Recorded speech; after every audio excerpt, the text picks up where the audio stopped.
नमस्ते। अहिले चिसोको समय छ। चिसोको समयमा आगो, बिजुलीको हिटर जस्ता सामग्रीको प्रयोगले दुर्घटना एवं जनधनको ठूलो क्षति हुने भएकाले सावधानी अपनाऊ। चिसोबाट बच्न न्यानो लुगा लगाउने। आगो ताप्नै परे आगोको नजिक बसेर नताप्ने।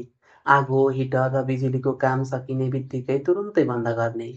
आगो, तातो पानी र तातो पदार्थ साथै हिटर र बिजुलीको सामग्रीबाट बच्चालाई टाढै राख्ने। खाना पकाउँदा बच्चा नबोक्ने।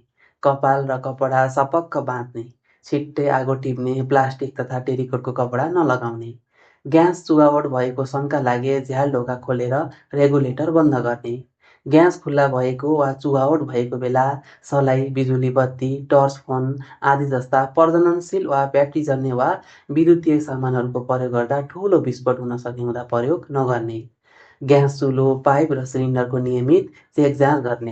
चुलोको काम सकिएपछि रेगुलेटर बन्द गर्ने। आगो, गिजर, हिटर सामग्री निभाएर मात्र सुत्ने। हावा आवत जावत नहुने कोठामा आगो बाल्दा, गिजर हिटर चलाउँदा निस्सासिएर ज्यान जान सक्ने हुँदा हावा आवत जावत हुने व्यवस्था गरेर मात्र यस्तो कार्य गर्ने। धन्यवाद।